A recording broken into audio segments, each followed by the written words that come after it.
Bitcoin is a new virtual currency system that's been gathering a lot of attention recently, and I thought I would do a series of videos where I really dive into the innards of Bitcoin and explain how it works in detail. And my plan for this first video in this series is to describe some of those mechanics at a high level.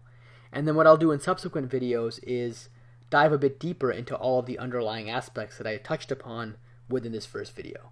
And my hope is that by the end of this video series, you'll know not only what a Bitcoin is, but you'll also understand the mechanics of how transactions are initiated. You'll see how verification occurs for those transactions, and you'll also learn what it means for someone to really engage in a process known as Bitcoin mining. And that may be a term that you've heard if you have had any interest in Bitcoin recently. Now, I do want to point out also that the Bitcoin scheme is fairly involved. It requires some time to really cover all of the relevant details, and to me, the best way to really wrap your head around a scheme like Bitcoin is to really suspend belief for a bit and get exposed to all of these relevant details.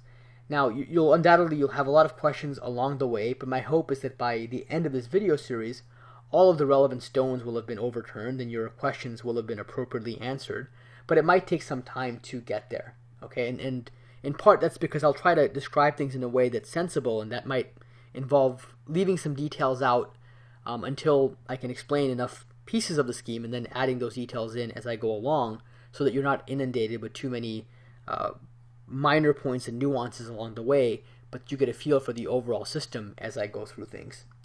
So with that, let me go ahead and just dive right in. And first of all, I do want to point out that Bitcoin has been described really as a decentralized currency because there's no real central bank or entity that's involved in generating or transacting Bitcoins.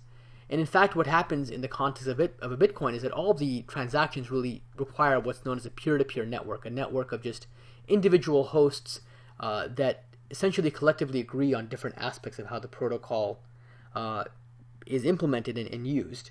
Okay, and then Bitcoin itself is also referred to sometimes as a cryptocurrency. And by cryptocurrency, I mean that we use a lot of cryptographic techniques in order to facilitate or to really enable Bitcoin transactions to take place. And I'll do separate videos on some of these techniques, but just take it at face value right now that it's decentralized and is a type of cryptocurrency.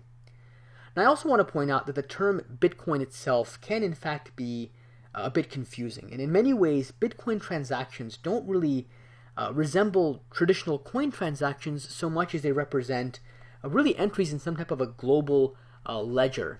And by that I mean that let's say you have a transaction taking place, and let's say the transaction is taking place within or among two parties, and we'll call them Alice and Bob, which are traditional names that are used in many cryptographic protocols to describe the parties involved.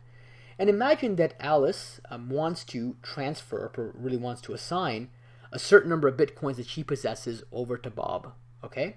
And you can think of this transaction really as an entry in a ledger of some sort, okay? And I also want to point out before proceeding that even though I've used terms like Alice and Bob, what I really mean in the context of Bitcoin is not the actual identities in the physical sense, but really that Alice and Bob are identities in the Bitcoin system. And these identities are just, in actual implementation, are just collections of numbers that do not have to be tied with Alice and Bob's real world identities. So in that capacity, you can think of Bitcoin identities really as effectively being pseudonyms, okay, rather than real names. And the idea is that Bitcoin then becomes more of a pseudonymous protocol where people are addressed by their pseudonyms, and that provides some level of privacy to users who want to transact using the Bitcoin system, okay?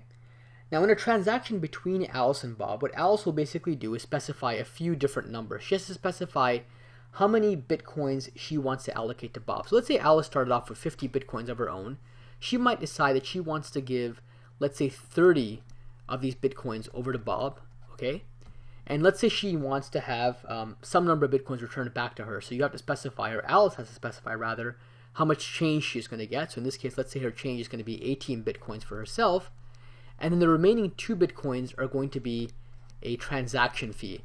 And we'll talk about what a transaction fee means a little later, and I think I'll also dive into it in future videos. But it's basically an incentive for other nodes in the Bitcoin network to help Alice in essentially validating some of the details of this transaction for Bob. Okay? Now Alice will take these transaction details and apply what's known as a digital signature to these transaction details. And the digital signature is basically the mathematical analog of a traditional signature. It really binds Alice's identity to the details of this transaction. And by Alice's identity, again, I mean her identity within the Bitcoin system. And this binding is really done in a cryptographically strong way. Okay? Now the details of this transaction, once it takes place, are going to be broadcast out. So Alice is going to take these transaction details and effectively just broadcast them out to all the nodes in the peer-to-peer network that represent Bitcoin nodes. Okay? Now Bob, when he receives information about this transaction, he receives it over the peer-to-peer network, he'll probably sanity check some part of the transaction. For example, he might check that the numbers work out correctly, that Alice, let's say, started off with 50 Bitcoins and is not trying to transfer more than 50 Bitcoins to him, and so on and so forth. And he's going to have some mathematical assurance because of some of the cryptography involved that some of these claims are accurate, that Alice, let's say, has the Bitcoins that she's claimed to possess, and that she's expressed an interest to assign those Bitcoins to him. But what he won't know yet is whether Alice has really tried to transfer those same Bitcoins to anyone else over the course of time, or maybe just prior to that point. And the way that we handle that situation, and by the way, I should point out that this concept of Alice trying to, let's say, spend coins twice, in the context of digital cash and electronic currency systems, this concept is known as double spending, and it's something you have to worry about when you have virtual currencies, because it's very easy for someone to just copy the numbers that represent this transaction and try to use them elsewhere. Okay? And the way we basically handle and reduce the risk of double spending is through a specific set of nodes in this peer-to-peer network who are known as Bitcoin miners. Okay, so you might have heard this term, Bitcoin miners. And the Bitcoin miners are basically specific individuals, specific nodes within this peer-to-peer network. And what they basically do is they take all of the transactions that they see, and remember, they're listening to all these transactions, not just Alice and Bob's, but other transactions that are taking place. And they'll take those transactions, and ultimately they will take those transactions and compile them into what's known as a transaction block. Okay, so it's basically a recording of all the previously unrecorded transactions. Okay, so if you think of a single transaction, let's say, as a ledger item, you could think of a transaction block as representing, let's say, an entire page in a ledger book. Okay, and these Bitcoin miners will also include in this block, in addition to all these unrecorded transactions, they will also include in this block a special transaction that's meant just for themselves, to basically reward themselves for the effort of doing this mining. Okay? Now, a transaction block will also contain an encoding of the previous transaction block. Okay, so there's going to be some level of continuity. And then Bitcoin miners will also include a specially crafted sequence of numbers associated with these transactions. And this sequence of numbers is known as a proof of work. Okay, and it's called a proof of work because it's something that's really hard to generate, something that requires a lot of effort to do, and that kind of makes it hard for just anybody to get involved with Bitcoin mining willy-nilly, but it requires that they really exhibit or exert some computational effort, basically in exchange for getting this extra reward of a payment, and also in exchange for getting this transaction fee that they're going to be promised by Alice to engage in this sort of work. Okay? And I'll talk about what proof-of-work protocols are in a separate video in more detail. Now, because each transaction block contains information about previous transaction, really what you end up having is not just a single block. You ultimately have what you can think of as a chain of transactions, and you can call this a transaction blockchain. Okay? And the idea is that as soon as a Bitcoin miner is able to construct a transaction blockchain containing all these unrecorded transactions and this proof of work, it'll broadcast the details of that chain out to all of the nodes, all the peers on that peer-to-peer network for Bitcoin. Okay? And then once the newly broadcast chain gets kind of verified and it meets the right properties, the nodes on the network are just going to go ahead and start using it, and they're going to start appending new transaction blocks to that chain. Okay?